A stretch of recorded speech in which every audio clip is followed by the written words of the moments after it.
Hello everyone, it's Rebecca here and welcome to another video. In today's video you might notice there's a gap. I'm trying to declutter my shelves and I'm doing like a first page impressions kind of thing. So I have, I'm on the floor, so I've got 7 books here. One of them's a spoiler because it's the wrong way around already. This is going well. I've got 7 books here that I'm going to read the first page or 2 of, and that'll be the decision on whether or not they stay or whether they go, because I'm getting really overrun now with books. I also have bookshelves upstairs that are full and I need to declutter. Without further ado, I'm just going to go straight away and read these and come back with some opinions.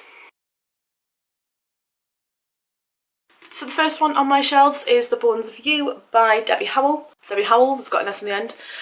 This one is about 2 girls who are best friends when they're little and one of them goes missing when they're older. I read the first page, not even the first page of it, when I realised it was in their mum's perspective, and I was like, nah, not happening, so that's going. The next one is The Shock of the Fall by Nathan Filer. I've had this one for years now, probably since I started the channel. And this one is about a boy who, basically we get introduced to this boy who is dead a couple of pages later.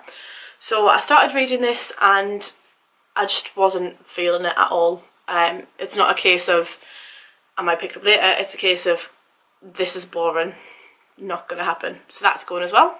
I then have The Three by Sarah Lott, which I've had for a while, and this is about an aeroplane crash. I actually read the first page of this and wanted to keep reading, and it wasn't even that exciting. It was a bit boring almost, but it was interesting kind of boring, so yeah, that's gonna stay. The next one is The Raven Boys by Maggie Stiefvater. For all the prologue, the first page of the prologue that I read wasn't all that great. I enjoyed it. I did enjoy it, and I know that it is the first in a series that's very, very popular, so I think I'm going to keep this one and try it again a little bit later on and see how I go with it.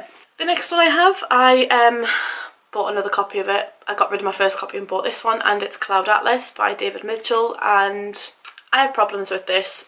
We started watching the film for it and couldn't get into it, and it's very hard for me to not get into a Tom Hanks film, but when I've read the first, I don't even think I read the first page, I'm not gonna lie.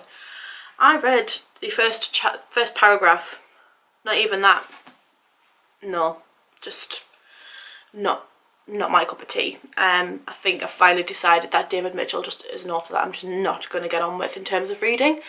So his is going on the get rid pile. The next one I have is Elizabeth is Missing by Emma Haley. This one was doing the rounds a couple of years ago, again about the same time as The Shock of the Fall, and I bought it mainly for that reason, and it sounded quite interesting, but about a woman who, I believe she has early dementia or Alzheimer's possibly, I'm not sure which one it is, and I read the first page or 2 of it and it was already trying to break my heart.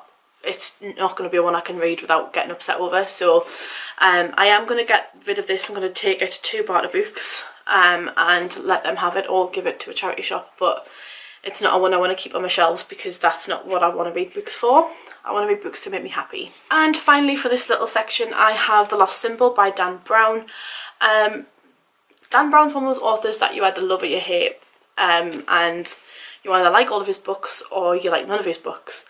And I know I've heard a couple of mixed things, particularly about The Lost Symbol, and I can't get rid of it.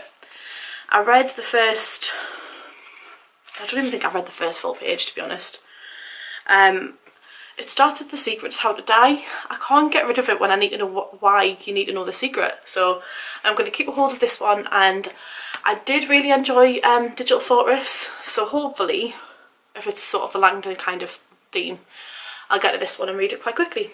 So that is it. Out of the 7 books in this little video, I am keeping 3, and 4 of them are going on a new adventure. So I'm going to pop these ones back on their shelf, and I'll see you all soon with another shelf kind of video thing.